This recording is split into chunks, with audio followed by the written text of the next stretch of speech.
Assalamualaikum warahmatullahi wabarakatuh. Bismillahirrahmanirrahim. Alhamdulillahirabbil alamin.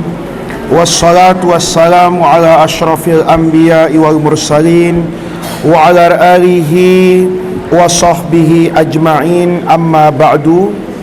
Walihadza, sampai situ kan? Walihadza, karena ini, bahwa tidak semua yang tidak dikerjakan Rasulullah itu berarti kita tidak boleh mengerjakannya, bahwa ketiadaan pekerjaan di masa Rasulullah itu tidak menjadikan kita tidak boleh melakukan kreativitas pekerjaan baru yang tidak dikerjakan oleh Rasulullah. Berdasarkan kita lihat bukti, dulu di zaman Nabi itu tidak ada mushaf, kemudian sekarang ada mushaf. Dulu di zaman Nabi, Quran itu ditulis dengan menggunakan khat kufi, tidak ada titiknya, tidak ada harokatnya. Kemudian ditambahkan yang namanya titik dan juga harokatnya. Demikian juga bentuk masjid misalnya. Dulu di zaman Rasulullah tidak ada tempat yang namanya mihrab, tidak juga ada al-ma'adzin, menara yang tinggi yang kemudian itu diadakan sekarang. Sama misalnya pula dengan yang namanya penjagaan Al-Quran. Hari ini ada pesantren tahfidz Quran, hari ini ada musabaqah tilawatil Quran, hari ini misalnya ada musabaqah hifdzul Quran. Hari ini ada begitu macam bentuk yang bisa dikategorikan sebagai penjagaan Al-Quran. Ada Quran yang bersifat digital, ada Quran yang ditulisnya pun dalam beragam macam bentuknya. Itu semua tidak ada di zaman Rasulullah, tetapi menjadi ada di zaman kita, karena itu semua mengandung kebaikan. Oleh karena itu, rawal hafidhul Baihaqi, ini al-Imam Al-Baihaqi meriwayatkan anil Imam Syafi'i, dari Imam Syafi'i.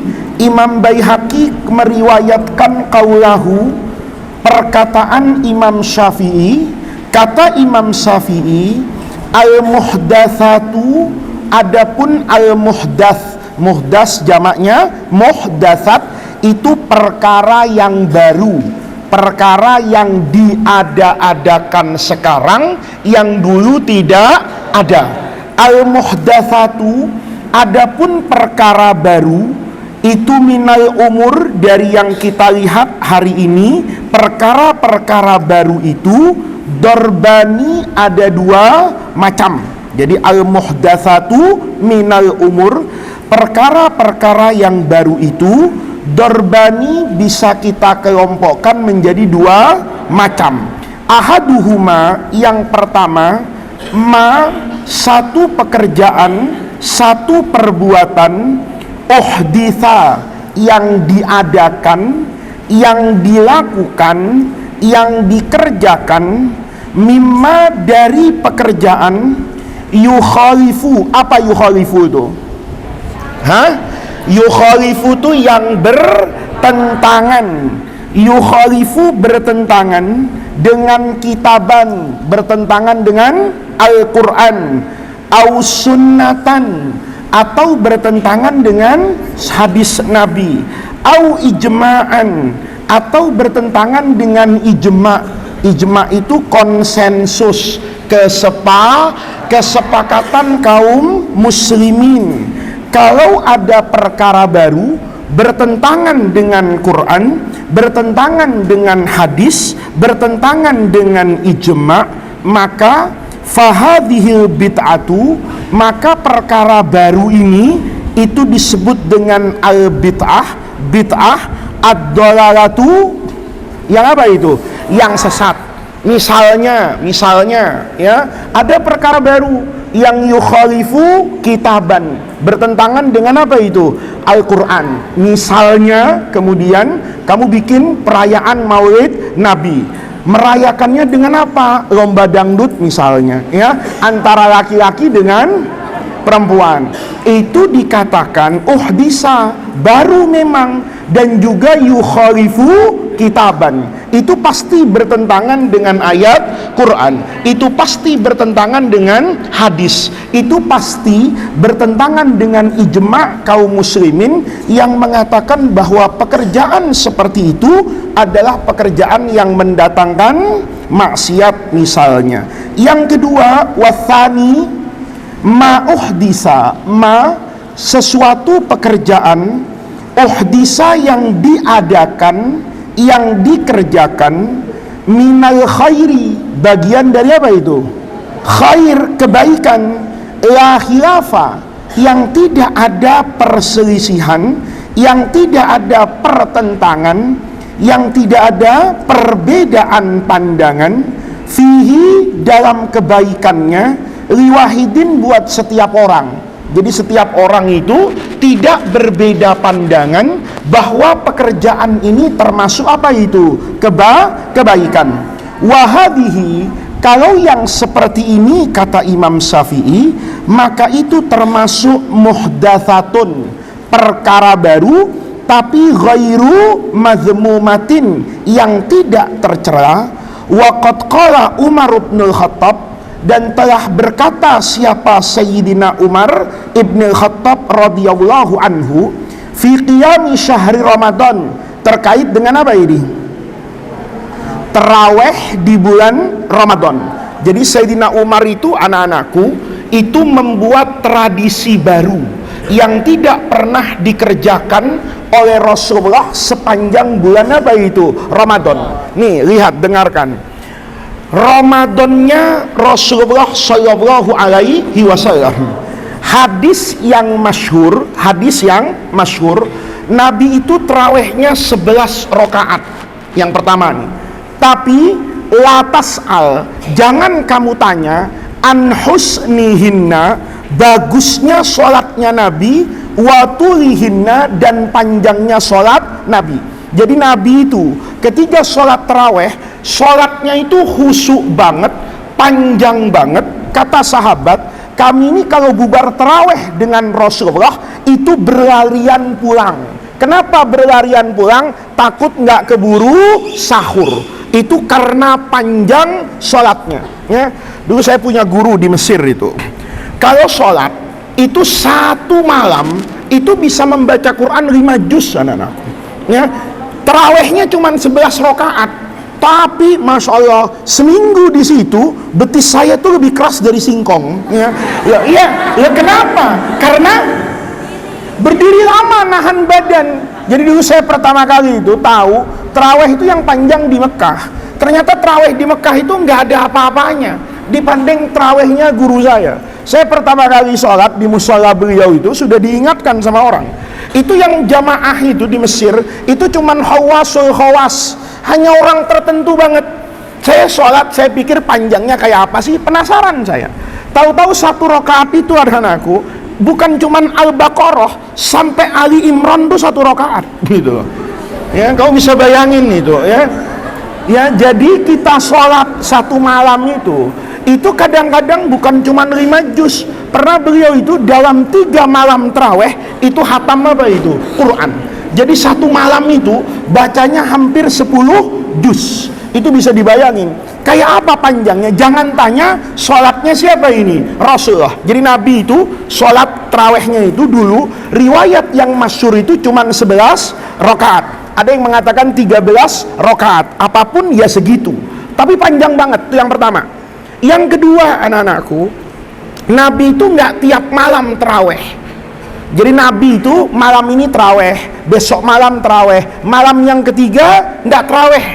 Bukan Nabi nggak taraweh, nggak keluar ke masjid untuk sholat taraweh. Nabi sholat di rumah dengan istrinya. Kenapa itu dilakukan Nabi? Nabi takut kalau nanti Nabi mudawamah sholat taraweh di masjid berjamaah, nanti orang bisa jadi punya persepsi, punya pandangan bahwa taraweh itu hukumnya wajib. Nabi itu kasihan, kan bil mukminin raufun rahim. Kalau nanti taraweh wajib, kata Nabi, kasihan. Taraweh itu bagus. Tapi saya tidak ingin tarawih itu menjadi apa ini? Wajib. Tahu? Ini keadaan tarawih di zaman siapa itu? Nabi. Jadi kalau Nabi nggak datang, itu sholat di masjid itu berkelompok-kelompok, tergantung guru ngajinya. Yang dulu ngaji sama Sayyidina Utsman bin Affan, maka dia ikut Utsman sholat di pojokan sana. Yang ngajinya sama Ibnu Mas'ud di pojokan sana. Yang guru ngajinya Sayyidina Umar di sebelah sana. Yang ngaji sama Ubay bin Ka'ab. Jadi di masjid itu ada begitu banyak apa itu? Imam dan begitu banyak jamaah. Itu terjadi pada masa Rasulullah sampai pemerintahan Sayyidina Abu Bakar. Lama kana zamana Umar, begitu masuk Umar yang jadi apa ini? Presiden. Kata Umar, sholat kayak gini kan tidak bagus ini. Kenapa? Karena dulu Nabi itu tidak keluar tarawih tiap malam, itu karena takut tarawih dianggap wajib. Sekarang semua orang tahu kan kalau tarawih itu hukumnya sunnah, tidak wajib. Maka sudah tidak ada kekhawatiran orang akan menyangka kalau tarawih itu hukumnya wajib. Kata Umar, hala jamaknahum. Kenapa kami biarkan kayak begini? Kenapa enggak jamaknahum? Saya kumpulkan saja ala imamin wahidin. Imamnya cukup apa ini? Satu orang. Itu kemudian dijadikan imamul muslimin di Madinah. Maka kemudian Sayyidina Umar musyawarah. Ini Umar, enggak pernah diktator. Ya, Sayyidina Umar itu mesti kalau ada apa-apa itu ngumpulkan siapa itu? Sahabat. Ya tentu yang dikumpulkan Ustadz PM, Ustadz Irfan kan enggak usah Pak Pak Pri, Pak Usman dikumpulin kan enggak perlu kan? Tukang parkir depan enggak. Orang-orang yang disebut ahlu al-miswarah, ahlu surah.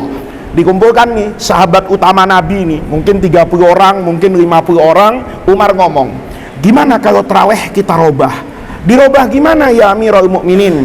Saya mau imamun wahid. Tidak ada lagi imam yang banyak di dalam apa itu? Masjid. Jamaknahum ala imamin wahidin. Kata sahabat, ar-ra'yu ra'yuka. Itu bagus banget ya Amirul Mukminin. Kami sepakat.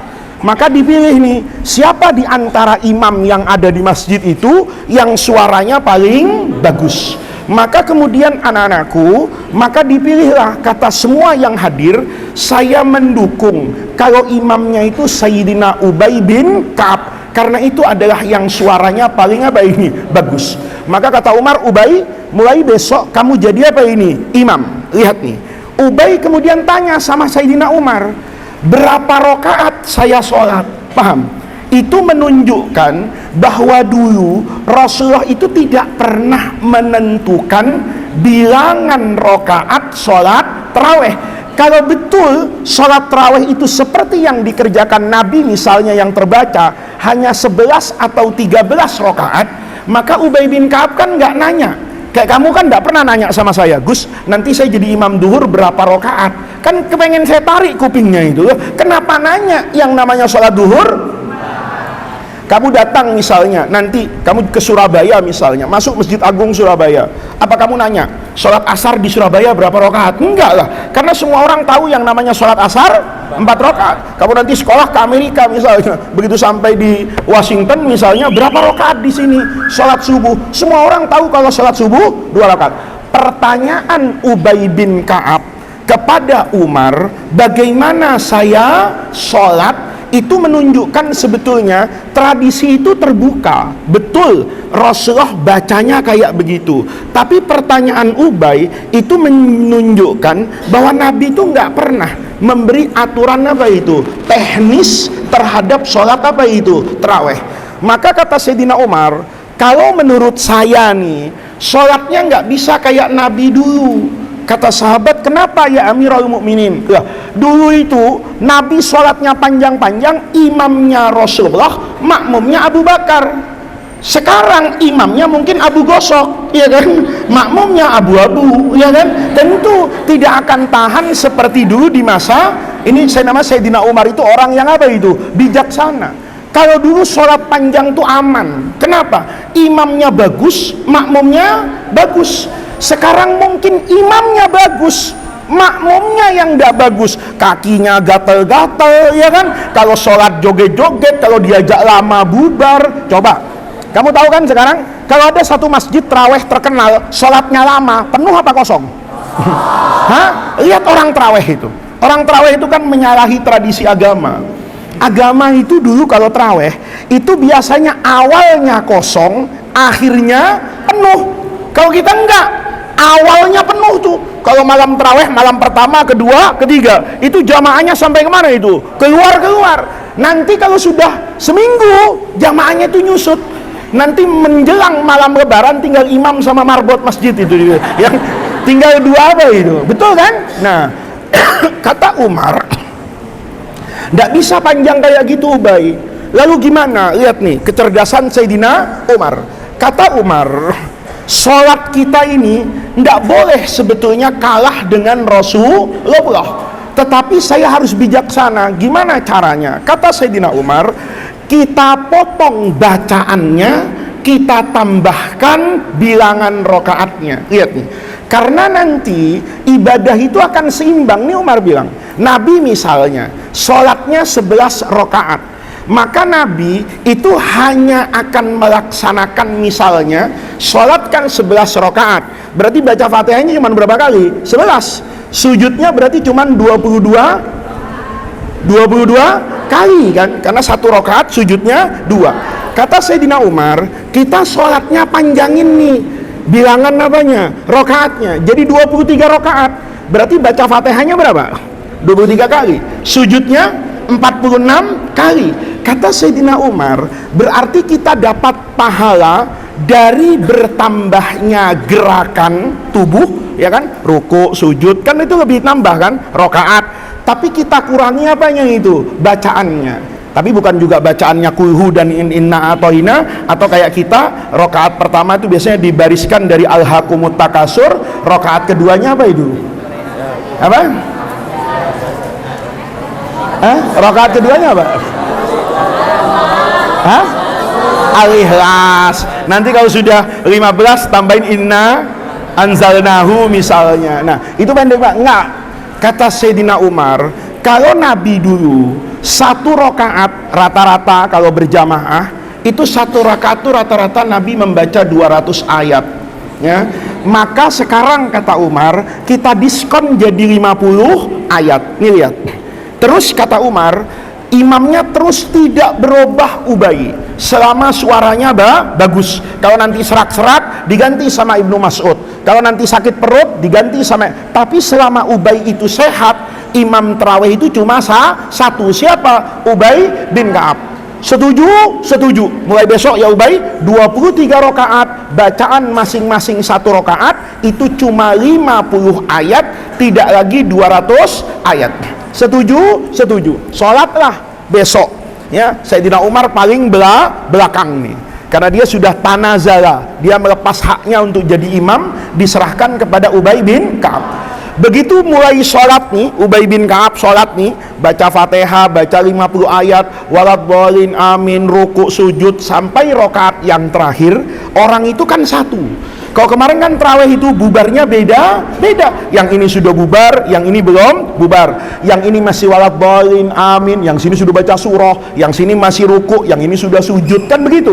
Begitu ngelihat rapi, Umar ngomong nih, yang saya tulis di sini nih. Waqad qala Umar bin Khattab radhiyallahu taala anhu fi qiyam syahri Ramadan, setelah semuanya terjadi dikerjakan oleh Sayyidina Ubay bin Ka'ab, Umar di belakang ngomong, ni'mal bid'atu, sebagus-bagusnya bid'ah hadhihi ini. Berarti bid'ah itu ada yang bagus dan ada yang tidak bagus. Itu anak-anakku, makanya kamu butuh ngaji sama saya kayak gini nih, supaya nanti anak-anakku itu jadi ulama itu betul-betul ulama. Jangan jadi kiai itu yang ngajinya di Gramedia gitu loh. Kullu bid'atin, semua bid'ah dolalah. Jadi semua yang baru itu sesat Ustaz. Semua yang baru yang tidak dikerjakan Nabi masuk neraka. Itu ngajinya di Gramedia anakku. Itu ngajinya di Gunung Agung. Itu ngajinya pakai habis terjemahan. Kalau orang ngaji beneran, nanti kalau kita bisa nerusin mabadi awaliyah, itu ada yang namanya siyaghul umum. Kamu kan masih ingat kan usul fikih itu ada am, ada khos, ya, ada am, ada khos. Yang am ini selalu bisa diapakan itu? Ditahsis. Yang bisa ditaksis. Semua hukum. Contohnya, ya ayyuhalladzina amanu kutiba alaikumus syiyam. Semua orang yang beriman wajib puasa.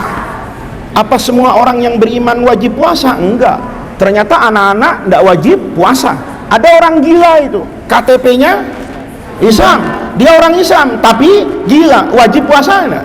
Enggak puasa. Ada orang Islam lupa nih puasa minum 2 gelas, makan rujak buah, nasi kebuli, ya itu bukan lupa sebenarnya. Ini misalnya lupa, ya kan? Sudah makan soto, makan kenyang, minum 3 gelas, astagfirullah, puasa ini.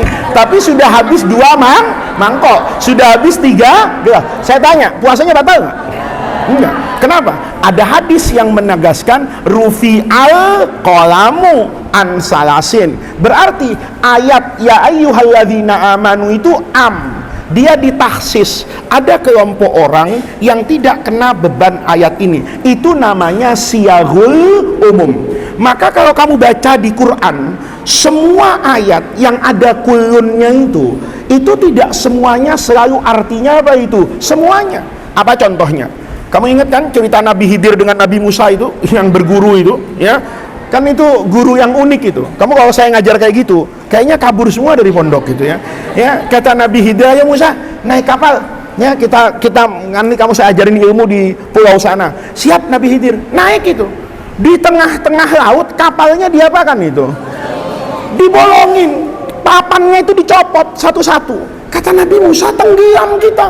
Guru apaan ini, ya kan? Kata Nabi Musa, guru sesat ini, nggak bener ini ilmunya ini karena suka protes. Jadi kamu kalau dapetin orang alim itu jangan suka protes dulu. Jangan-jangan bukan orang alimnya yang salah, tapi ilmumu yang belum cukup gitu loh. Maka ketika ditarik-tarik itu Nabi Musa Nabi Musa protes. Nabi Khidir kan gue udah bilang, ya lo nggak bakalan kuat ngaji sama gue. Gimana nggak kuat anak-anakku? Nanti bukan cuma itu, kapalnya dilobangi itu. Nabi Musa belum melihat kan sebetulnya, tapi Nabi Musa tadi setelah kapal itu jalan kaget. Ini kapal berlobang tapi airnya tidak masuk. Ya. Begitu sampai di tempat pulau di mana dia mau bertuju, turun. Ada anak kecil itu main layangan 2. Dipanggil sama Nabi Khidir, nak sini nak. Dipotek lehernya, ketak mati. Kata Nabi Musa, guru apa ini? Orang datang tidak salah, tidak apa, langsung diapakan itu? Dipotek lehernya, keretak mati. Gitu. Pembunuhan ini kata Sayyidina siapa yang kata Nabi Musa itu kan. Nah nanti setelah terjadi itu anak-anakku, nih ini juga cerita itu mengandung satu hal unik. Anak-anakku, kita itu sering protes atas pekerjaan orang lain, tapi kadang-kadang kita mengerjakan pekerjaan itu sendiri. Nabi Musa itu begitu kapalnya dicopotin kayunya sama Nabi Khidir, protes kan. Kenapa protes? Karena nggak masuk akal. Masa di tengah laut kapalnya diapakan? Nabi Musa lupa loh bahwa dulu Nabi Musa diselamatkan oleh Allah, itu caranya juga nggak masuk akal. Diapakan sama ibunya? Dibuang ke sungai kan? Padahal cinta itu biasanya memeluk, tapi kali ini cinta melepas dan membuang. Itu cinta sejati anak-anakku. Ya, cinta itu tidak selamanya harus memeluk. Ada masa cinta itu harus melepas dan merelakan. Kenapa? Ya iya, ya bener kan? Misalnya nih, ya Nabi Musa dulu dicintai dengan cinta yang salah oleh ibunya. Sama ibunya diapakan tuh? Dikekepin, dipeluk, nggak dipisahkan. Lama-lama ketahuan tentara Firaun. Mustahil kan anak? Masa bayi diselamatkan itu caranya? Kan malaikat Jibril datang itu. Kata malaikat Jibril, "Bu, mau nggak anaknya selamat?" Kata ibunya, "Mau Jibril." Ada syaratnya kata Allah. Apa Jibril? Buang ke sungai. Kalau anak ini dibuang, ini janjinya malaikat Jibril loh di Quran itu. Kata Allah, "Inna, kami ini laradduhu, akan balikkan anak ibu ini ke pangkuan ibu asal buang." Bukan cuman itu, waja'iluhu minal mursalin. Bonusnya jadi apa itu? Nabi. Itu kalau anak saya digitukan, Gus, anaknya buang ya, nanti jadi nabi. Yang ngomong Jibril, lu malaikat cap apa? Gitu kan?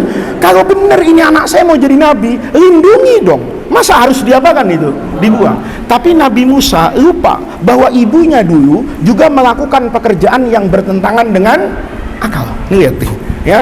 Kita suka kan pekerjaan itu kalau saya boleh, tapi kalau orang lain nggak boleh. Kalau dikerjakan oleh saya akan menjadi pengacara buat diri saya sendiri, tapi menjadi hakim buat orang lain. Itu diceritakan sama Quran. Yang kedua, bunuh orang. Kan dipotek tadi. Nabi Musa lupa kan bahwa dia sebelum jadi nabi itu pernah membela kaumnya. Jadi ada dua orang nih, satu Bani Israel, satu darah dengan Nabi siapa ini? Musa. Satu lagi Egypt nih, orang Mesir asli. Bangsanya siapa ini? Firaun. Berantem itu. Di mana itu di pasar. Nabi Musa datang itu nggak pakai nanya siapa yang salah. Oh ini saudara gua nih, main tendang aja musuhnya. Yang nendang Nabi, calon Nabi mati, tergeletak itu. Dia pernah bunuh orang juga kan? Nabi Khidir bunuh orang enggak? Bunuh orang. Tapi giliran Nabi Khidir dia apa kan? Diprotes. Giliran dia nggak diprotes. Yang ketiga, Nabi Khidir ajak dia bertamu kan? Fa'abau ayyudayyifuhuma, kata surah Kahfi itu. Nggak ada yang mau nerima Nabi Musa sama Nabi Khidir, jadi apa ini? Tamu. Kata Khidir, ya udahlah Musa, nggak ada nih orang kampung ini pelit banget ya, nggak ada yang mau ngasih kita jamuan. Keluar dari kampung itu, ngelihat tembok apa itu miring. Kata Nabi Khidir, Musa, ayo kita kerja bangunan yuk. Apa Nabi Khidir? Ini tembok miring, kita lurusin. Kata Nabi Musa, ngapain? Orang pelit sekampung, biar aja roboh. Kata siapa itu? Nabi Musa. Kenapa? Dia tidak mau kerja tanpa apa ini? Upah. Nabi Musa lupa bahwa dulu dia dapat istri itu gara-gara ngambilin apa itu? Air. Masih ingat kan ceritanya? Anaknya Nabi siapa itu? Nabi Syuaib. Dua perempuan cantik anaknya Nabi Syuaib itu ngambil air tiap hari karena Nabi Syuaibnya udah tua di rumah. Ngambil air tuh, bawa apa itu? Apa namanya kalau tempat aqua tuh? Galon. Ya, galon gede itu atau gentong masa galon zaman dulu. Gentong, tahu gentong nggak? Gentong yang gede itu. Kata Nabi Musa, kasihan amat ini perempuan. Masa perempuan bawa gentong gitu. Maka Nabi Musa sopan itu, nggak pakai diledek ceweknya cewek, namamu nggak ada kayak gitu, ya kan? Nabi Musa itu pakai apa ini? Bahasa isyarat. Shh. Biar saya ngambil. Semenjak itu anak perempuan, kan Nabi Musa itu sedang nyari apa ini? Nyari tanah kan untuk markas dakwahnya. Dia mengembara, ketemu dengan perempuan itu. Karena ketemu dia kasihan, maka setiap hari Nabi Musa ngambilin apa itu? Air. Tiap pagi datang perempuan itu, Nabi Musa nginep di samping sumur, ya. Jadi nginep di samping sumur tuh dapat jodoh, ya. Jadi kamu sering-sering aja nginep di belakang situ dekat sumur, ya. Ya di kamar mandi, siapa tahu dapat jin kan gitu kan. Nah, ini di samping apa ini? Sumur. Nabi Musa tiap hari ngapain di situ? Tidur. Nanti yang perempuan datang diambilin dibawa pulang. Lama-lama anak perempuan ini jatuh cinta. Nabi Musanya enggak. Yang jatuh cinta siapa itu? Perempuan. Jadi perempuan jatuh cinta duluan tuh bukan aib. Ngomong tiap hari. Tiap Nabi Musa pulang, kan bapaknya nanya, gimana nak? Air penuh Pak. Masya Allah, itu anak muda hebat banget Pak. Gagah perkasa, sopan Pak. Saya tidak pernah ditoel-toel, tidak pernah dicolek, tidak pernah ditanya WhatsApp saya, tidak pernah Pak. Ngelirik saja, tidak pernah. Ini anak sopan. Tiap hari anaknya Nabi Syuaib yang perempuan itu cerita tentang Musa. Maka Nabi Syuaib itu yakin kalau anaknya itu jatuh cinta. Ini ayah yang baik. Dia lihat anaknya itu jatuh cinta betul sama Musa. Maka karena keseringan disebut, penasaran Nabi Syuaib tuh, kayak apa casingnya, ya kan? Casingnya ini iPhone, Samsung, apa Samsul, kan gitu kan? Dicek ini ya, ini casingnya apa gitu. Nah, dilihat sama Nabi siapa itu? Sama Nabi Syuaib. Ternyata ganteng gagah ya Nabi. Masa ada Nabi peang kan? Nggak mungkin. Ya. Pasti Nabi itu ganteng. Maka Nabi Syuaib itu juga seneng sebagai calon apa itu? Calon mertua. Kata Nabi Syuaib, wah pas ini kalau jadi apa ini? Mantu saya gagah ini. Maka bilang sama anak perempuannya, besok itu anak habis naruh air, suruh ke rumah ya, sediain nasi uduk sarapan pagi sama Nabi siapa ini? Itu dua-duanya nggak ada yang tahu kalau kedua-duanya itu Nabi. Nabi Syuaib itu nggak tahu kalau Nabi Musa Nabi, sebagaimana Nabi Musa nggak tahu kalau Nabi Syuaib itu Nabi. Karena kalau tahu jadi nggak indah. Karena Nabi Syuaib, wah boy, iyalah jadi mantu gua Nabi. Siapa yang nggak mau punya mantu Nabi? Dia lihat ya besok dia aja apa itu makan. Dia lihat cara apanya itu nyendok nasinya sopan, nggak apa orang kelaparan gitu. Padahal Nabi Musa dalam keadaan apa itu? lapar dan miskin, nggak punya apa-apa, makanya tinggal di samping sumur itu. Nabi Musa makannya sopan, ngomongnya santun, kelihatan kau cerdas. Semakin hari Nabi Syuaib tuh semakin apa? Yakin, pantas anak saya jatuh cinta. Ternyata ini orang apa ini? Soleh. Maka apa yang terjadi? Ya kan dari situ kami bisa ambil pelajaran bahwa Nabi Musa juga mau ngambilin air tanpa balasan apa-apa. Kenapa ketika Nabi Khidir ngajak untuk meluruskan tembok tanpa balasan apa-apa nggak mau? Kan berarti Nabi Musa itu tidak objektif. Tuh, itu pelajaran tuh anak-anakku ya. Jadi jangan suka jadi orang kayak gitu. Kalau orang lain disalah-salahkan, kalau diri sendiri dibenarkan. Itu hikmahnya. Singkat cerita, nanti jodoh itu. Kata Nabi Khidir, Nabi Syuaib dipanggil. Musa, katanya, kamu tidur di mana selama ini? Oh, di sumur. Nabi Syuaib ya kan, loh, kenapa di sumur? Saya tidak punya rumah, saya pengelana. Saya sedang mencari tempat di mana saya bisa bangun rumah, bisa hidup, bercocok tanam, makan. Dia belum cerita kalau dia seorang apa itu? Nabi. Kata Nabi Khidir, Nabi Syuaib, nih lihat, bagus banget akhlaknya Nabi Musa. Ngomong Nabi Syuaib, kalau gitu Musa, mulai besok jangan tidur di sumur. Kata Nabi Musa, tidur di mana? Di rumah saya. Kalau Musa sekarang langsung, oh iya, nggak macam-macam. Nabi Musa bilang, ma'adzallah, nggak mungkin. Loh, kenapa nggak mungkin? Kata Nabi Musa, karena di rumahmu tuh ada anak perempuan 2. Kalau nanti saya ada di rumah, jadi maksiat. Tuh Nabi Musa. Kalau Musa sekarang doyan disuruh begitu, ya kan? Udah bapaknya tua ini, ntar malam juga gua kerokin tidur kan gitu kan? Ya kasih aja minum, dipijetin, nanti jam 7 tidur, ngobrol lah sama anak abahnya, gadisnya. Nabi Musa nggak mau. Kata Nabi Musa, nggak bisa. Saya di situ kan maksiat. Nanti saya butuh buka baju, nanti anakmu juga di situ mondar mandir, gimana? Kata Nabi Syuaib itu, masya Allah, jarang-jarang ketemu orang kayak gini. Dilepas tuh Nabi Musa. Ya. Kemudian ditawarkan lagi, jawabannya sama. Maka tawaran yang ketiga berubah. Musa, kamu sudahlah, mulai besok kamu tinggal saja di rumah saya. Kata Nabi Musa, kan sudah saya bilang, nggak mungkin, karena saya bukan mahram anak gadismu. Kata Nabi Syuaib, memang saya tidak mau jadikan kamu tamu, saya mau jadikan kamu apa itu? Mantu. Lihat nih, kalau kamu kan kupingnya langsung lebar kayak gajah kan? Nabi Musa enggak, tunggu dulu. Kata Nabi Musa, bagaimana saya bisa menikahi anakmu? Wong sementara hidup saya sendiri susah. Saya sendirian aja makan susah. Gimana kalau mulutnya 2? Mulut satu aja jarang makan. Gimana kalau mulutnya 2? Kata Nabi Syuaib, tenang. Ini lihat anak-anakku. Kamu besok yang penting bayar aja mas kawin. Ya, soal acara, soal walimah itu urusan saya. Yang penting kamu lamar anak saya, bawa mas kawin. Kata Nabi Musa, itu juga masalah. Mas kawinnya apa? Gitu. Wong saya enggak punya apa-apa. Itu menunjukkan kalau Nabi Syuaib itu jatuh cinta betul sama Nabi Musa. Tahu nih, mantunya itu ya afqorun nas, sekere-kerenya orang gitu loh. Ya. Sekere-kerenya orang. Kalau saya mau punya mantu itu saya siram pakai pemadam kebakaran, ya kan? Orang mau nikah enggak punya apa? Kata Nabi Syuaib, loh, enggak punya Musa, enggak punya. Walau khotaman min hadid, kayak Nabi Muhammad tuh nggak punya cincin dari besi. Tahu cincin besi? Baut. Tahu baut? Yang baut tuh kan kalau bolong kan dimasukkan begini kan kayak cincin kawin kan? Ya.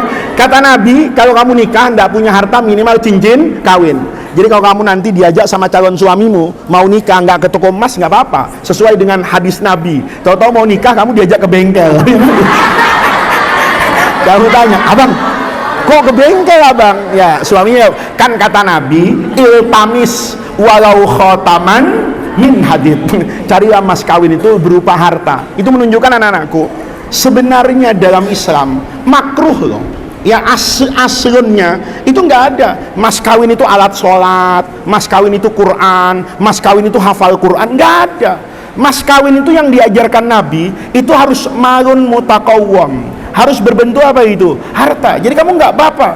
Kalau kamu nanti punya uang nih, Aska, kamu punya uang nih, nikah sama ini, kamu uangnya banyak. Itu dengerin ya. Kalau tangan saya keramat, jadi jodoh loh itu. Kalau tangan saya keramat, dengerin dulu. Aska, dalam Islam ini kalau punya apa ini? Punya uang. Itu dalam Islam sunnahnya mas kawin itu ngasih apa itu? Ngasih uang anak-anak. Ya, jadi kamu nanti nggak boleh kamu merasa tidak terhormat kalau mas kawinnya berupa apa itu? Uang. Kan ada orang sekarang tuh, mas kawinnya apa? Nggak apa-apa Ustaz, suami saya hafal Quran, hafalan Qurannya jadi mas kawin saya. Boleh nggak? Boleh. Tetapi itu tidak dianjurkan dan didorong oleh Nabi. Yang didorong oleh Nabi proporsional. Soal kamu dapat suami hafal Quran itu bagus, tapi waktu akdun nikah sebaiknya mas kawinnya berupa apa itu? Harta. Suaminya kaya, maka dia bilang, mas kawinnya istriku itu apartemen yang bagus di Jalan Jenderal Sudirman. Mas kawinnya itu cincin berlian kayak punya Hotman Paris. Ini saya kasih nih, cincin berlian. Paham anak-anakku? Itu bukan sesuatu yang salah, kecuali ini kamu minta mas kawin yang di luar batas kewajaran. Paham? Ya, kamu misalnya sekarang minta sama calon suamimu mas kawin 10 gram emas, wajar enggak? Wajar. 10 gram, 20 gram. Tapi kalau bilang, bang, saya nggak mau nikah sama abang kecuali mas kawinnya 10 kilo misalnya. 10 itu namanya perempuan apa? Tapi kalau kamu mensyaratkan, saya minta bang ya, mas kawinnya emas 10 gram misalnya, emas 20 gram misalnya, terus ditambah apa? Kamu ngomong, saya mau ditambah bang, misalnya uang, katakan sekarang 10 juta. Maka itu hukumnya menjadi apa itu? Sunnah Nabi. Nggak ada yang salah. Yang salah itu kalau mintanya di luar batas kewajaran. Tapi kalau perempuannya tetap minta, boleh nggak? Boleh, hak dia. Kamu nggak mau ya kamu yang salah, salahnya miskin, kan gitu aja, selesai ya. Sudah anak-anakku ya. Nah ini fahuwa idzan ya, waqad qala Umar bin Khattab radhiyallahu fi qiyami syahri Ramadan ni'mal bid'atu hadhihi. Jadi tadi bicara tentang kuyun. Singkat cerita, ujung dari Nabi Musa dengan Nabi Khidir kan dijelaskan kan sama Nabi siapa itu? Nabi Khidir.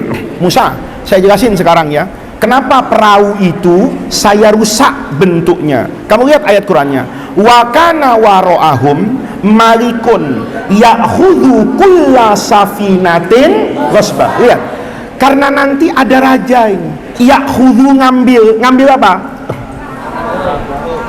Kulla safinatin, ngambil semua perahu. Lihat, uslubnya apa itu? Kuyun kan, semuanya. Tapi perahu yang dinaikin Nabi Khidir itu diambil nggak? Kenapa? Karena rusak. Berarti lafadz kuyun itu dalam bahasa Arab itu tidak menunjukkan semuanya. Ada yang bisa dikeluarkan dari kuyun. Buktinya apa? Nabi Nabi Khidir merusak kapal itu, alasannya karena nanti ada malikun ya'khudhu kulla safinatin ghasba. Itu ilmu anak-anakku. Jadi tidak semua kuyun itu artinya semuanya, tetapi ada kuyun yang tidak berarti semuanya. Ada lagi yang namanya kamu geser dikit, pakai mau lewat agak ke sana.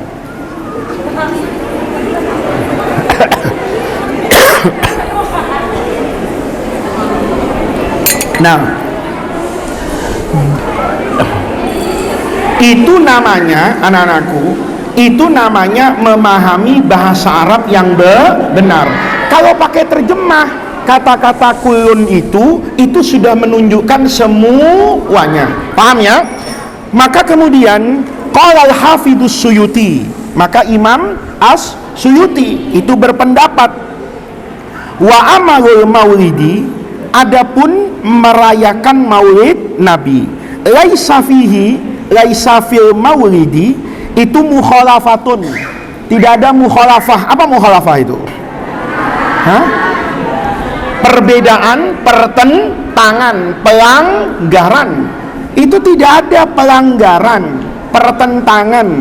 Likitabin, baik melanggar ayat Al-Quran, wala sunnatin, atau juga melanggar terkait dengan sunnah, wala atharin. Ini anak-anakku, kalau di dalam bahasa Arab ada sunnah, ada athar, maka sunnah itu nempelnya sama Nabi. Kalau athar itu nempelnya sama sahabat atau sama tabi'in. Jadi kalau ada hadis diriwayatkan dari Rasulullah, maka hadis itu baik perkataan, perbuatan, peristiwa itu disebut dengan nama sunnah.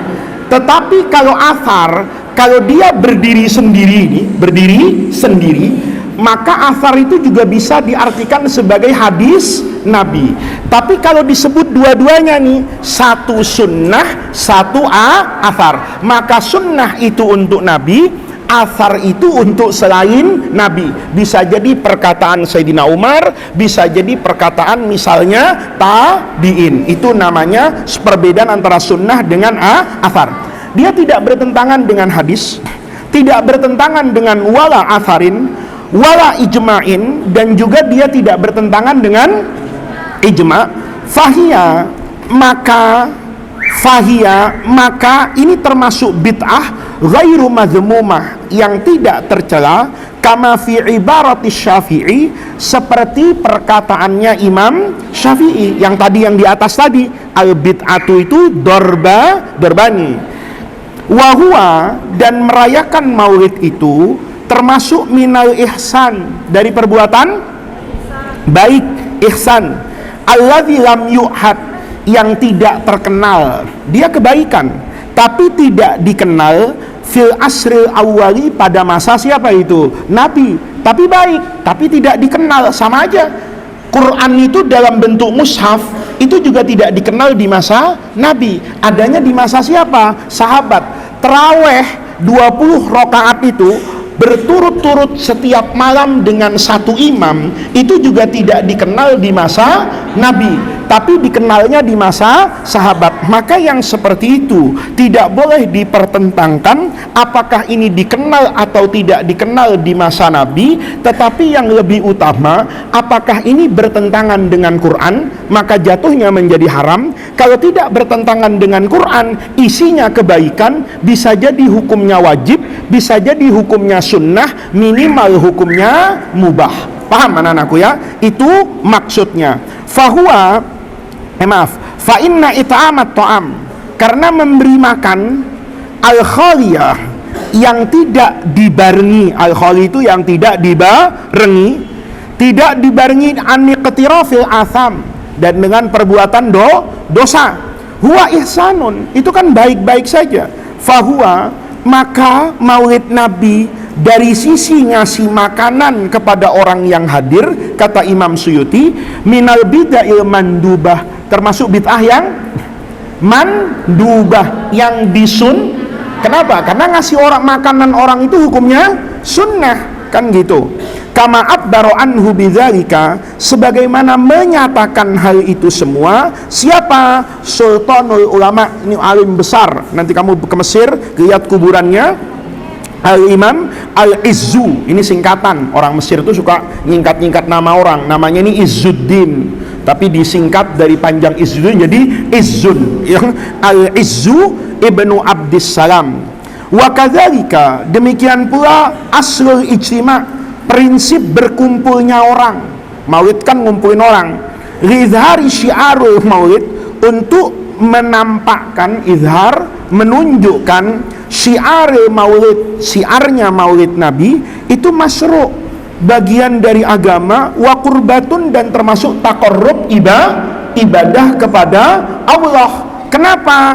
Li'anna wiladatahu, karena kelahiran Rasulullah itu a'zamun ni'am, menjadi nikmat yang terbesar alaina, haitsu qala ta'ala laqad mannallahu 'alal mu'minin, dan Allah telah manna, memberi karunia, idz ba'asa fihim. Apa ba'asa itu? Arsala, mengutus, fihim, buat kaum mukminin, rasulan min anfusihim, dari diri mereka sendiri. Yang dijadikan nabi itu Nabi Muhammad, manusia bukan malaikat. Yatlu alaihim ayatihi wa yuzakkim, tahu kan artinya semua, wa yu'allimuhumul kitaba wal hikmata wa in kanu min qablu fi dhalalim mubin. Fasyari'atu, syariat itu, hasat, apa hasayahutu itu? Amaro ya'muru. Apa amaro itu? Memerintahkan, menganjurkan. ala idhari syukrin ni'am, untuk menunjukkan rasa syukur atas nikmat yang diberikan. Qala Syekh Ibnul Hajj, ini ulama besar dalam mazhab Maliki, li'anna fi hadha syahri, karena di bulan ini manallahu ta'ala alaina, Allah memberi karunia kepada kita, bisayyidil awwalin, pemimpin para umat manusia terdahulu, wal akhirin, dan di masa yang akan datang. Fakana, maka sebagai rasa syukur, fakana, maka itu semua, yajibu ayyuzad, menjadi kewajiban kita, ayyuzada, apa ziyadah itu? Menambahkan, fihi fi syahri rabi'il awal minal ibadat, ibadahnya nambah, wal khair, amal kebaikannya, wa syukril maula ta'ala, dan juga menambahkan rasa syukur kepada Allah, alama, atas apa-apa, aulana, yang Allah karuniakan kepada kita, minan ni'amil azimah. Itu alasan yang kedua. Ad-dalil tsalis, dalil yang ketiga ini.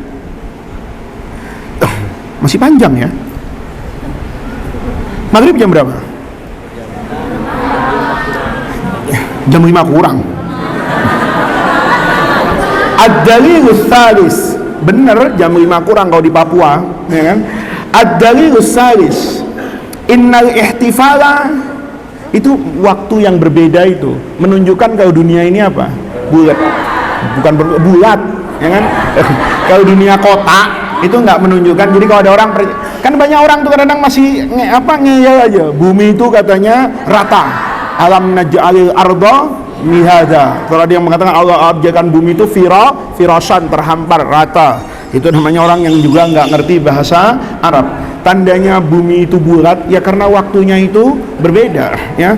Sekarang jam berapa di Jakarta? Misalnya jam 6, ya. Ini misalnya jamnya keren. Ini jamnya mana sih? Sebelah situ apa itu?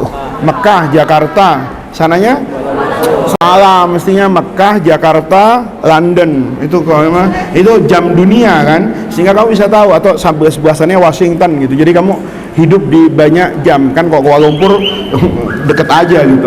Kayak sekarang di Jakarta jam 4 misalnya. Jam 4 apa? Sore. Maka di New York sekarang jam 4 juga, tapi jam 4 pagi. Nah, dari mana itu? Karena nggak mungkin kalau kotak, dia pasti karena apa itu? Bulat, ya.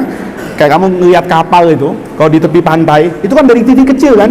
Kecil-kecil juga. Itu menunjukkan kalau dunia itu nggak rata. Kalau rata bentuknya nggak gitu. Ya sudah. Oke, ad-dalilus salis. Innal ihtifala bil maulidin nabawi syarif ma huwa illa ta'bir. Ini udah dijelasin ya, apa takbir itu? Kapan? Anil faroh, kita ini sedang mengungkapkan anil farohi, rasa gembira, wasurur, bahagia, bin nabi, wahwa amrun masyru', gembira dengan nikmat Allah, itu adalah perintah Al-Quran. Allah berfirman, qul, katakanlah olehmu Muhammad, bifadlillah, kalau kamu sedang mendapatkan fadlullah, keistimewaan dari Allah, wa birahmatihi, kalau sedang mendapatkan rahmat dari Allah, fabidzalika, dengan itu, fadlullah wa rahmatuhu falyafrahu, hendaknya kamu apa itu? Girang. Yaitu amrun masyru' itu. Kamu nanti misalnya nilainya bagus, tamat dari Darur Rahman, mukanya berseri-seri, kemudian kamu ngapain itu? Bersyukur kepada Allah. Dengan apa? Al-faroh, kegembiraan, bikin acara di rumahnya. Misalnya, tasakuran, anak saya mumtaz kata bapaknya, semua yang datang dikasih makan, dikasih sarung, dikasih emas 5 gram misalnya, ya kan? Nah, boleh enggak? Kenapa? Qul bifadlillah. Enggak nyangka ya, anak saya yang naiknya dari kelas 1 sampai kelasnya mangkulnya muakotan, tahu-tahu Allah berikan husnul khotimah. Begitu tamat kelas 6 nilainya asyara semuanya. Yakin orang tuanya bahwa nilai 10 itu bukan karena usaha anaknya, tapi karena apa? Fadlullah wa rahmatuhu. Senang dia. Kemudian bikin tasakuran, yang datang dikasih emas 10 gram gitu. Datang semua nggak kira-kira? Datang. Boleh nggak kayak gitu? Boleh. Itu namanya sedang menunjukkan rasa syukurnya kepada Allah. Apalagi gembira sebagai umatnya Rasulullah dengan kelahiran Nabi besar Muhammad sallallahu alaihi wasallam. Maka kemudian istimbat dari ayat tadi, fallahu ta'ala amarona an-nafraha birrahmah. Kita ini boleh gembira kalau mendapatkan apa itu? Rahmat Allah. Pak, dan wan nabiyyu, wawunya haliyah, sementara, itu artinya wawunya bukan dan, sementara an-nabiyyu sallallahu alaihi wasallam, sementara nabi itu adalah a'zamu rahmatin. Qala ta'ala wa ma arsalnak. Ini lihat terjemahannya nih, jangan sampai salah. Ini ayat ini banyak orang salah menerjemahkan. Wa ma arsalnaka, dan tidaklah kami utus engkau Rasulullah illa rahmatan. Terus diartikan kecuali membawa rahmat. Salah.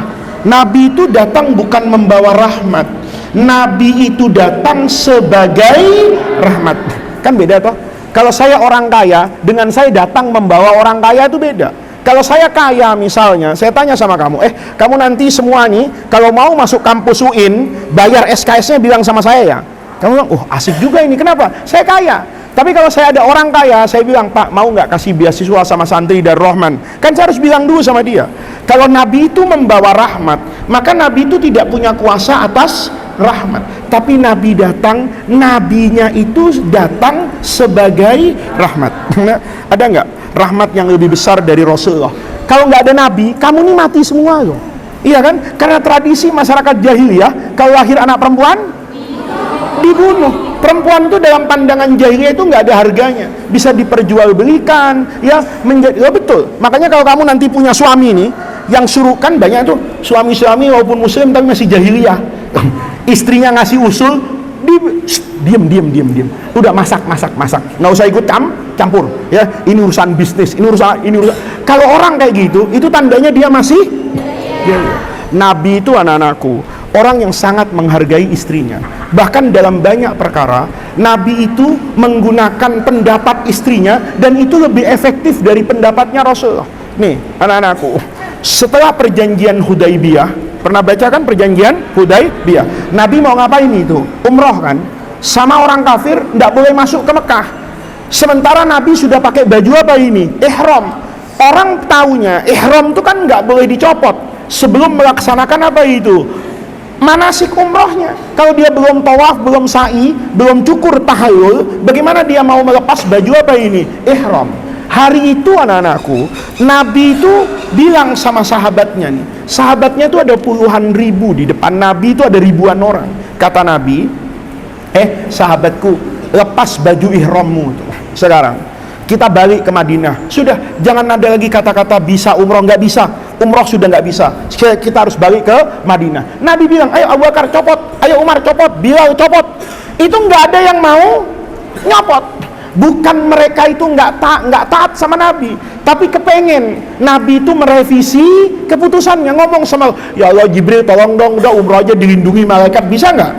Bisa kan? Kalau Jibril mau, ayo udah Muhammad tawaf, saya lindungi, bisa. Perang Badar bisa kok. Wa ma romaita idh romaita walakinnallaha rama. Di Badar itu kan semua pasukan Islam kaget. Dia mau manah nih, panahnya belum lepas, orang kafirnya udah mati gitu loh. Ini pedang belum nebas, lehernya sudah copot. Kenapa copot? Karena Jibril ikut campur. Wa ma romaita idh romaita walakinnallaha rama. Di Badar itu kan bukan semuanya tentara itu. Banyak orang yang manahnya itu sembarangan karena musuhnya di sana, dia udah ke sana gitu. Kayak kamu nonton sepak bola itu, kalau pemain Darul Rahman kadang nendangnya arahnya ke sana, bolanya ke sana, kan gitu kan. Lain dengan orang yang ahli main sepak bola, ngoper itu kena terus. Nah, waktu itu panah itu mesti ke kanan. Kok ke kanan kena orang Islam, sama Jibril dia apa kan? Pak, ya kan? Yang mestinya ke kanan, ke kiri kena orang kafir. Kaget, ya Allah, panah gua ke sana yang salah ini. Kok bisa ya ke sana? Karena wa ma romaita idh romaita walakinnallaha rama. Lihat. Di Hudaibiyah itu sahabat berpikiran gitu. Udah Nabi doa saya sama Jibril minta buruk yang gedean, ya. Kita naik semuanya bareng-bareng, langsung turun di depan Ka'bah. Nabi bilang, "Udahlah, nggak usah mimpi umroh. Ayo copot. Ayo kita balik ke Madinah sekarang." Nggak ada yang taat itu. Istri Nabi itu anak-anakku nggak boleh. Makanya dalam Islam itu bukan tradisi Islam kalau perempuan tuh dikesampingkan. Banyak loh orang kadang-kadang kalau istrinya nyaut tuh udah diem, lu ngurusin cabai aja, ya kan, ngurusin pempes aja, nggak ngerti perempuan, otaknya nggak nyampe, ya. Itu bukan ajaran. Ummi Salamah itu mendekati Rasulullah, istrinya ini, Dia peluk Nabi itu dari belakang. Suamiku, ada apa gerangan? Kenapa wajahmu itu kok gelisah? Gimana nggak gelisah? Ini orang, saya suruh copot baju ihramnya, nggak mau. Saya ajak balik ke Madinah, nggak mau. Masih ngeyel, kepengen masuk ke kota Mekah. Lihat, apa kata Ummi Salamah?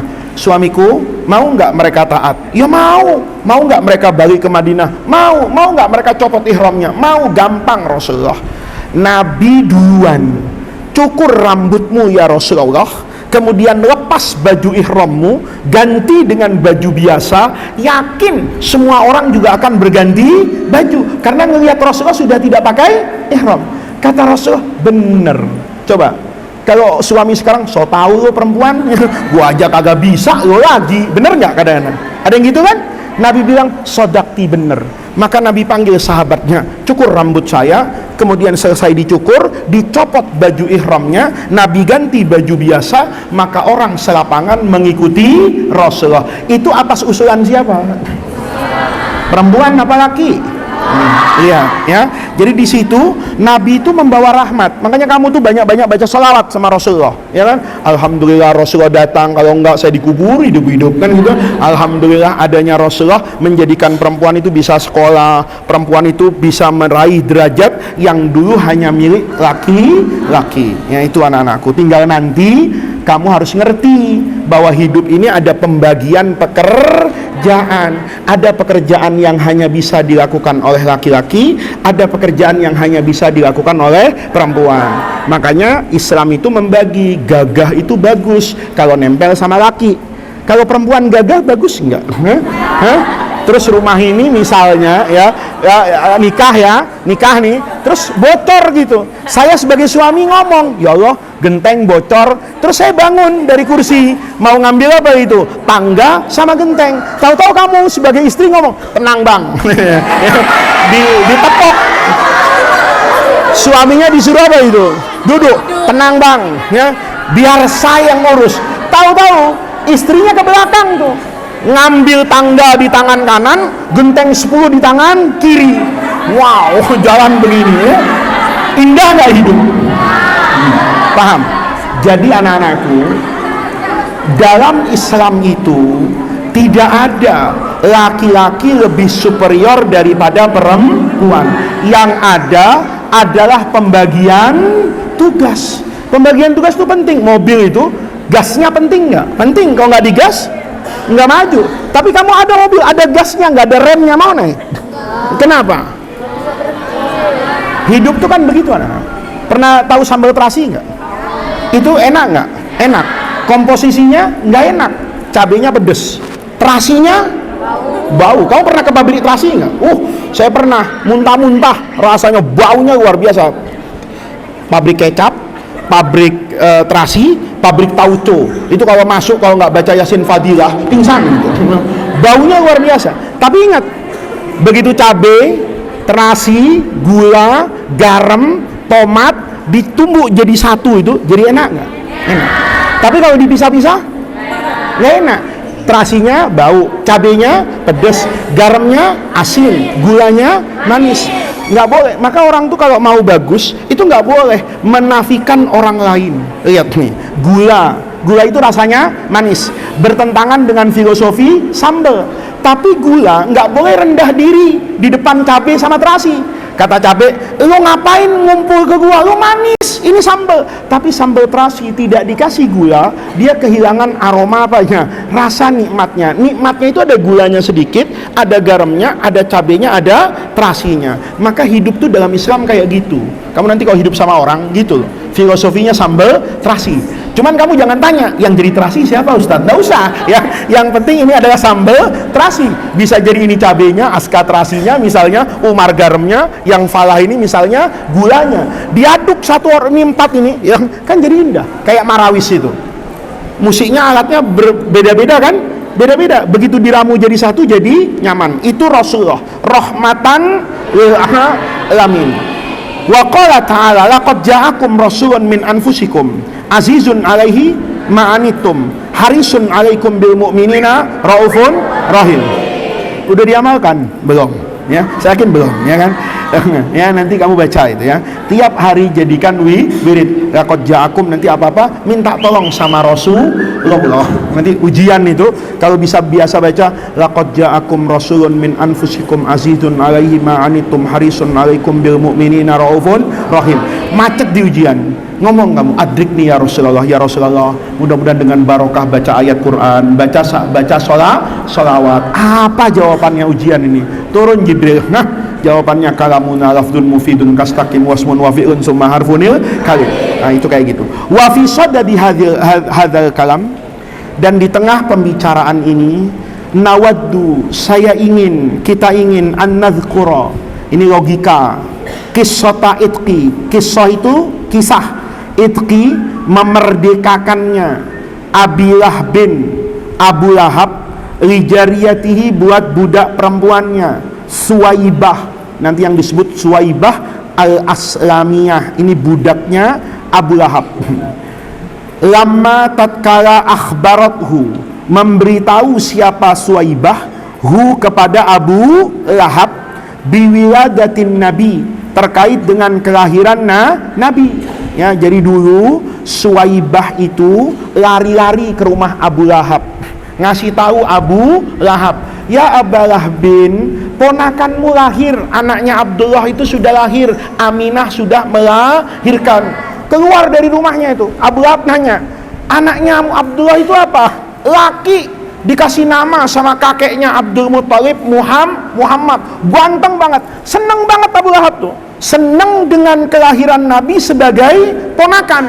Kalau kita senang dengan kelahiran Nabi sebagai Nabi, ini cuman sebagai apa ini? Ponakan.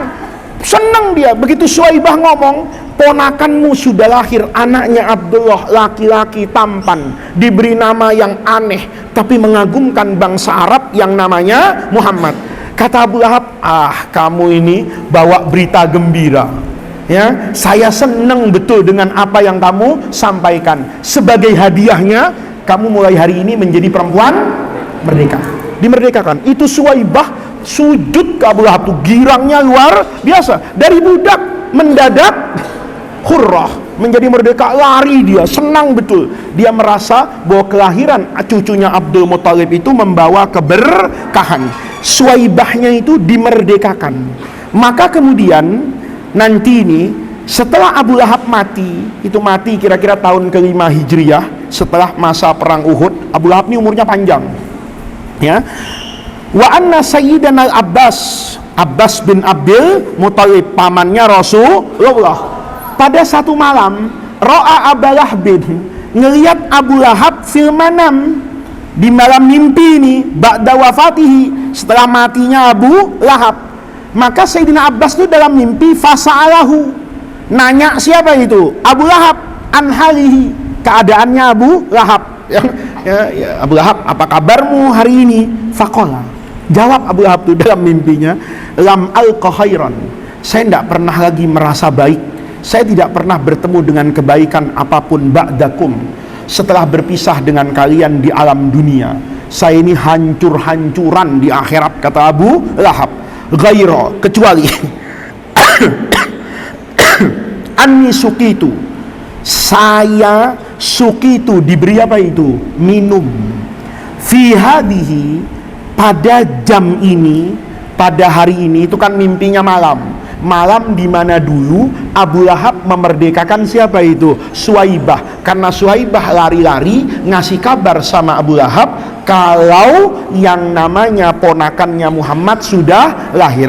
Abu Lahabnya gembira, kemudian dimerdekakan Suwaibah. Maka malam itu kata siapa ini? Abu Lahab, suqitu, saya yang kepanasan, ancur-ancuran di alam kubur, di neraka ini, saya dikasih minum.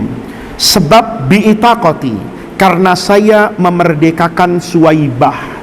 Wa innahu, dan sesungguhnya la yukhaffafu alayya, saya itu didapat takhfif. Apa takhfif itu?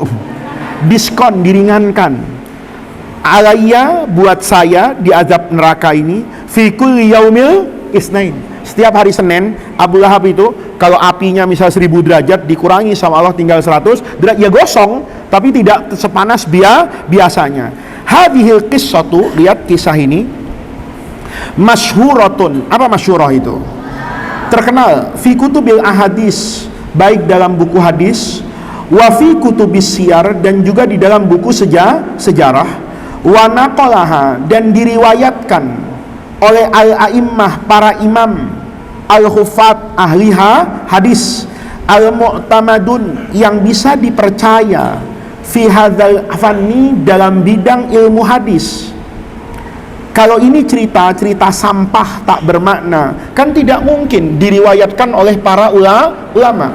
Wa yakfi, dan cukup, fi tautsiqiha, untuk kita percaya dengan cerita ini, supaya cerita itu menjadi siqah, ya kan? Kaunul Imamil Bukhari, bahwa Imam Bukhari naqalaha, meriwayatkan kisah ini, tetapi memang mu'allaqan itu di dalam Sahih Bukhari, semua yang diriwayatkan oleh Imam Bukhari, tapi Imam Bukhari tidak menjelaskan sanadnya. Kamu pernah lihat Sahih Bukhari nggak? Kalau belum pernah, nanti lihat ya. Sahih Bukhari itu beda dengan Bulughul Maram. Kalau Bulughul Maram kan langsung nama sahabatnya saja, an Abi Hurairah. Kalau Imam Bukhari enggak, dia akan meriwayatkan sanad mata rantai itu dari gurunya. Haddatsanil Humaidi misalnya, kata Imam Bukhari, saya dapat dari guru saya Al-Humaidi ini.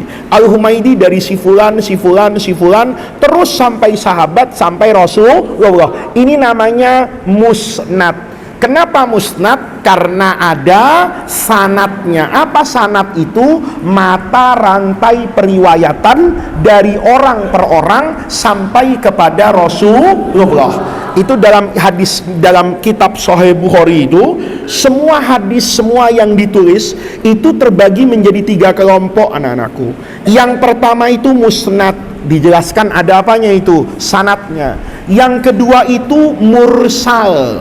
Mursal itu Imam Bukhari meriwayatkan dari tabi'in, tetapi ini sebetulnya terkait dengan Rasulullah. Harusnya dari siapa? Sahabat, karena tabi'in tidak bertemu dengan Rasulullah. Misalnya Imam Bukhari meriwayatkan dari Sayyidina Al-Hasan Al-Basri, tabi'in begini, itu namanya mursal. Dia nyebut nama tabi'innya, tapi tidak menyebut nama sahabatnya. Ada lagi yang Imam Bukhari itu tidak menyebutkan apanya itu, sanadnya, sama sekali tidak menyebutkan sahabat, tidak menyebutkan tabi'in, tidak menyebutkan mata rantai ini, langsung saja. Kayak seperti kisahnya apa ini, Suwaibah, dzukira wa ruwiya, misalnya anna Abalah bin, dia tidak menjelaskan apa itu sanadnya. Jadi dalam Sahih Bukhari itu ada yang namanya musnad, ada yang namanya mursal, ada yang namanya mu'allaq. Yang musnad ini, anak-anakku, ini adalah hadis dengan kualitas nomor 1. Ini supaya kamu nanti nggak bingung dengan cerita ini. Sahih Bukhari itu apa bedanya dengan yang lain? Kenapa Imam Bukhari itu hadisnya dikatakan hadis paling apa ini? Sahih. Saya sering ngasih gambaran sama kamu kan. Misalnya saya wali kelas 6. Saya wali kelas 6. Sama Ustadz Qasim misalnya, saya wali kelas 6 putra, Ustadz Qasim wali kelas 6 putri. Cara memberi nilainya beda-beda. Kata saya ini wali kelas yang perfeksionis. Nanti yang lulus dari Rahman, yang nilai rata-ratanya 8, yang 7 rosib, ulang 1 tahun, kata saya. Kata Ustadz Qasim, ya enggak lah, wong nilai itu 10. Kalau anak itu sudah dapat 5,5, itu sudah lebih dari cukup. Maka yang putri 5,5 dihukumi lulus. Yang putra apes 7,9 hukumnya rosib. Paham? Kenapa? Karena yang di sini perfeksionis. Dia nggak mau, kurang sedikit nggak mau. Syaratnya itu sempurna. Itu yang terjadi pada Sahih Bukhari. Misalnya, ada perawi ini, sama alimnya, sama pinternya, sama hafalannya. Tapi yang satu, kalau baca hadis itu pakai baju tangan pendek, tidak pakai peci, maka hadisnya diapakan sama Imam Bukhari? Ditolak.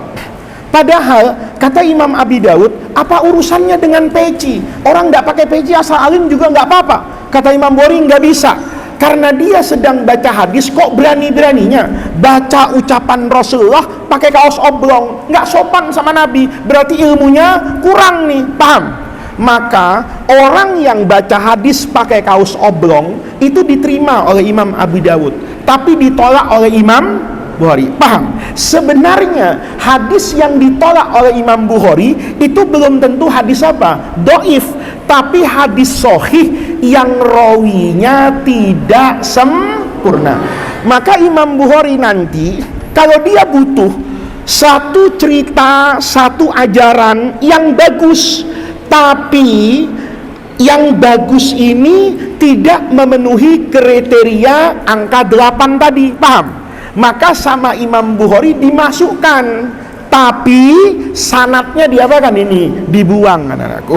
Kenapa sanadnya dibuang? Karena kalau dipakaikan sanad itu tidak sesuai dengan kriterianya Imam Bukhari yang mau semua perawi hadis itu nilainya rata-rata 8. Kalau ada nilainya 6 kan masih bagus toh, dan dibutuhkan kata-kata ini, cerita ini, maka dimasukkan oleh Imam Bukhari, tetapi sanadnya diapakan itu? Dibuang. Itu yang terjadi pada mu'allaq dan al-mursal yang ada di dalam Sahih Bukhari. Jadi ketika ada hadis diriwayatkan tanpa sanad di dalam Sahih Bukhari, itu tidak mungkin masuk dalam kategori dhaif, itu tetap dalam kategori makbul. Kenapa? Karena persyaratan Imam Bukhari yang sedemikian ketat, sehingga yang sanadnya dibuang tapi beliau masukkan itu bukan hadis dhaif, tapi hadis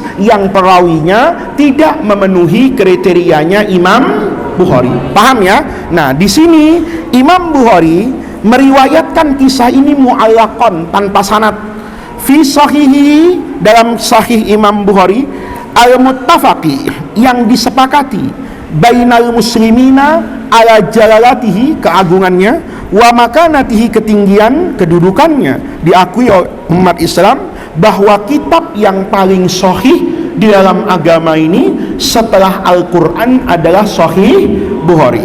Wa kullu ma fihi, dan semua yang ada fihi fi Sahihil Bukhari minal musnad, ini yang saya jelaskan tadi.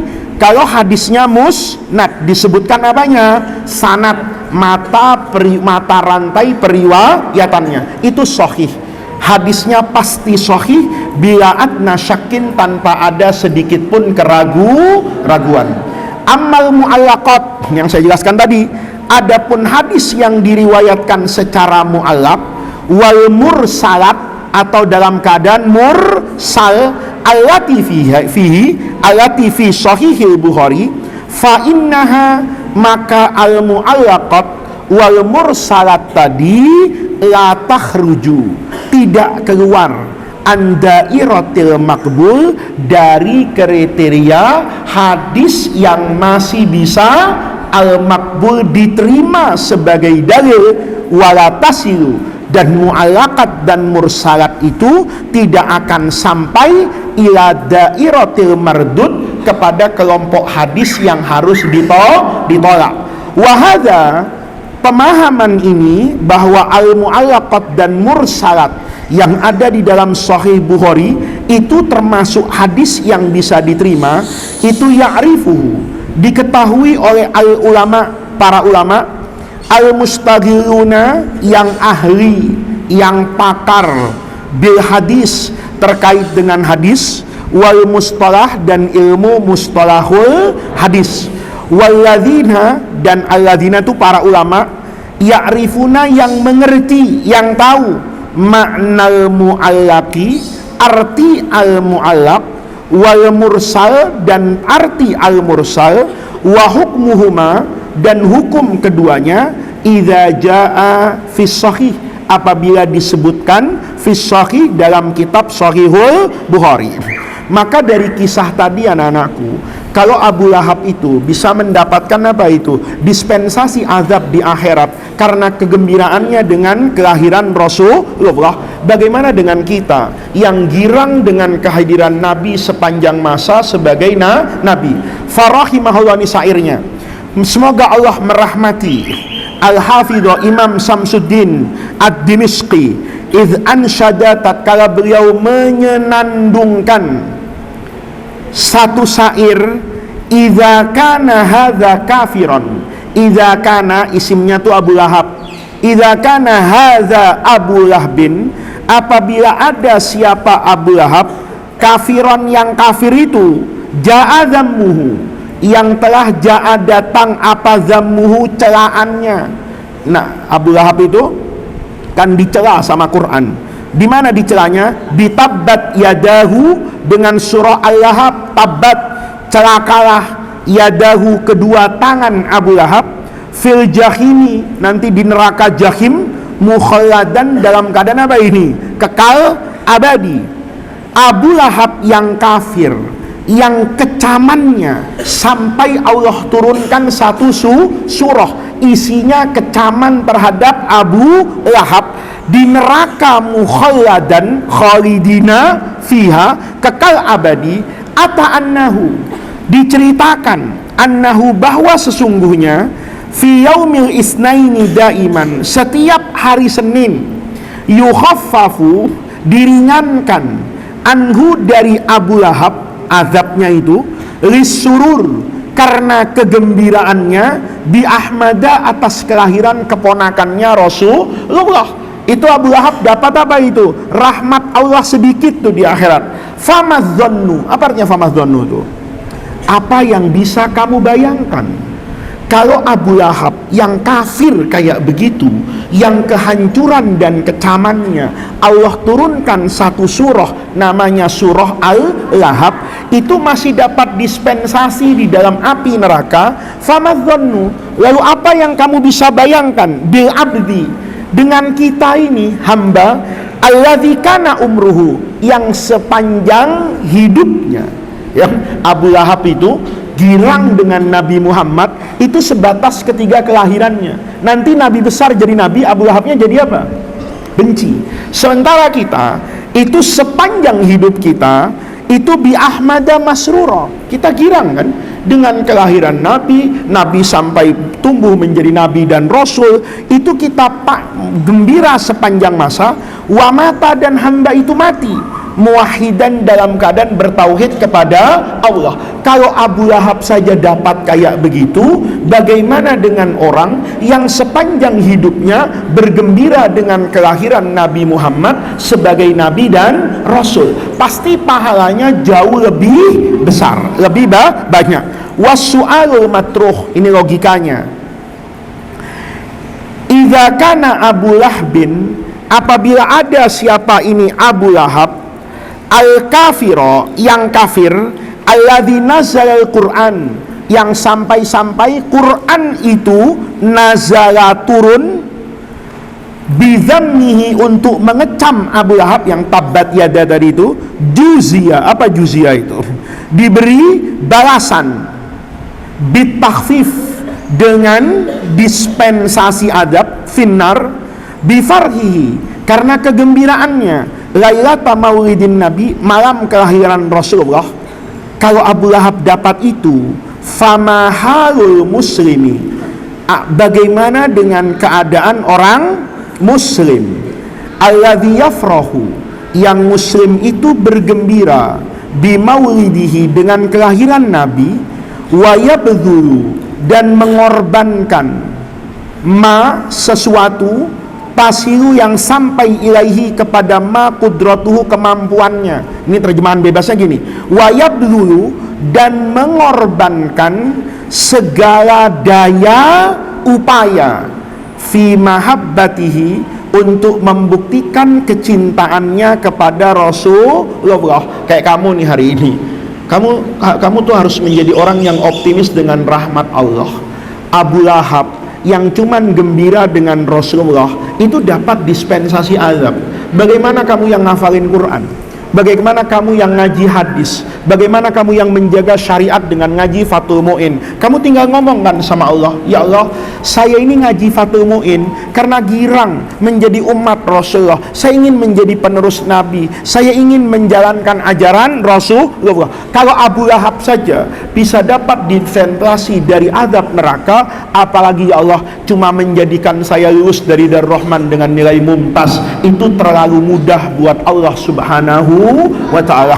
Kamu ngomong sama Allah, Kok kamu sedang nangis misalnya, baca pelajaran malam-malam sudah nggak hafal, kakinya digigit tikus misalnya, sedang megang bulughul maram. Ngomong sama siapa itu? Allah, ya Allah, ini saya pegang bulughul maram karena rasa cinta saya kepada Rasulullah. Saya buktikan dengan cara apa ini? Belajar yang benar di pesantren. Mudah-mudahan ya Allah, saya nanti bisa melihat makamnya Rasulullah di Madinah. Saya bisa ke Mekah. Saya bisa belajar ke luar negeri. Saya bisa menjadi orang. Itu namanya orang yang menggunakan ilmu yang dia ketahui untuk kebaikan dirinya. Makanya anak-anakku di sini, wa yabdhuru ma tasiyu ilaihi qudratu fi mahabbatihi. Kalau Abu Lahab yang kayak gitu aja dapat itu, bagaimana dengan kamu yang mengorbankan segala apa yang kamu miliki untuk membuktikan kecintaanmu kepada Rasulullah? Sekolah di Darul Rahman, orang tuanya setiap bulan mengeluarkan uang mungkin ratusan ribu,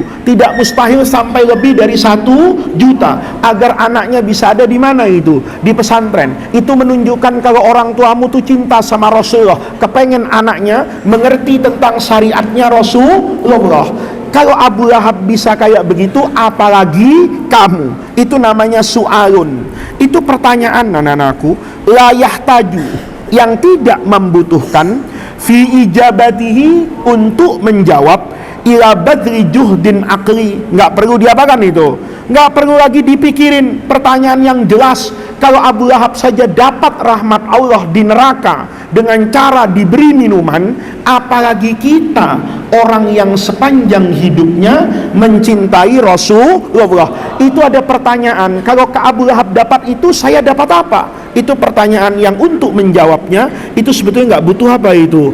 Akal, nggak butuh mikir, jelas betul. Kalau Abu Lahab dapat itu, tentu kita dapat yang jauh lebih dari itu. Itu tidak membutuhkan akal logika. Liman lahu aklun, buat orang yang memiliki aklun sakibun, akal yang cerdas, wa fahmun rasyid, ya, wa fahmun rasyidin. Oke, sampai sini nanti kita lanjutkan kapan-kapan ya. Assalamualaikum warahmatullahi wabarakatuh.